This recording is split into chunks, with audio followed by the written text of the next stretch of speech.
Öncelikle tüketici yani almak istediği malı bugünlere, yıl sonlarına sarkıtıyorsa öncelikle bir fiyat araştırması yapmalı. İndirimlerde esas dikkat edilmesi gereken kural aynı punta büyüklüğünde eski fiyat olmalı. Aynı punta büyüklüğünde de yeni fiyatın yüzde kaç indirimli olduğu gösterilmek zorunda. Bu tip kampanyaları yapılırken öncelikle büyük şirketler Gümrük ve Ticaret Bakanlığı'ndan mutlaka izin almak zorunda. İzinsiz kampanya yapılamaz. Yani keyfi olarak yapılan stokları eritme adı altında büyük puntalarla indirimler, küçük küçük yazılarla eski fiyatı yazıp büyük yazıyı yeni fiyata göstermek doğru bir mantık değil, ahlaklı bir mantık değil, basiretli bir mantık değil. Bunu büyüklükler bir sefer aynı olmak zorunda. Bir de tüketicilerimiz şimdi fiyatlara dikkat ederken alacakları, örnek vereyim 100 liralık bir ürünü 99,9. Türkiye'de artık 1 kuruş, 10 kuruş vesaire kullanılmıyor.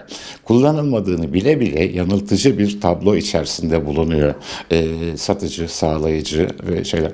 Tüketiciler bunlara da dikkat etmek zorunda. Fiyat etiketlerin alayı Türkçe olmak zorunda. Türkiye'de para birimini TL ise TL olarak yazmak zorunda. Sadece yurt dışında veya yurt dışına seyahat eden insanlar da dolar, avro cinsi yurt dışına gideceklerde belirtilebilir.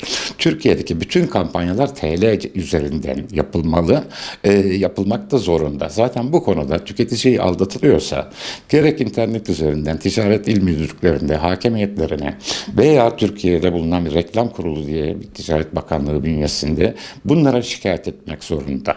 Şikayet edilirse bunlardan sonuçlar alınıyor. Bu sonuçları da yine nereden şikayet ettiyse E-Devlet'ten vesaireden de olabilir. Oradan sonucunu da görebiliyor. Kısa zamanda görebiliniyor. Bunlar kısa zaman derken 2 ay içerisinde sonuçlanıyor. Türkiye'de reklam ve aldatıcı reklamlarımıza göre suçtur ve cezalandırılıyor ve cezalandırılmaya da devam ediyor.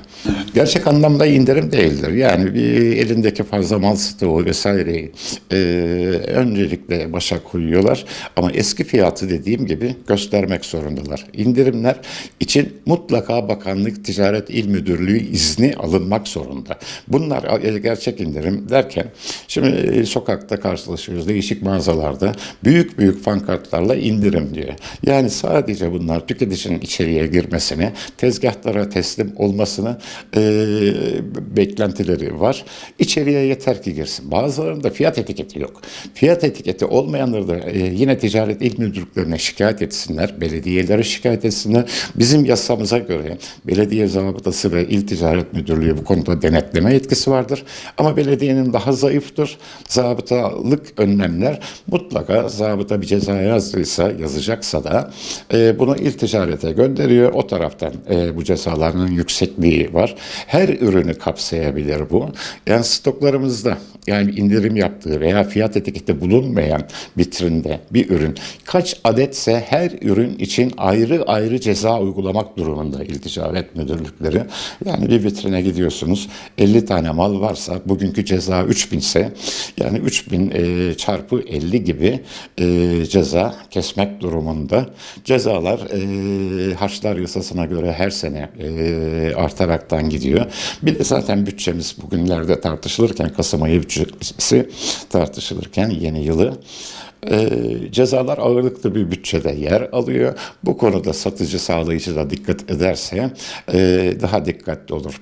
Daha dikkatli olmasında fayda var. Kendileri açısından fayda var.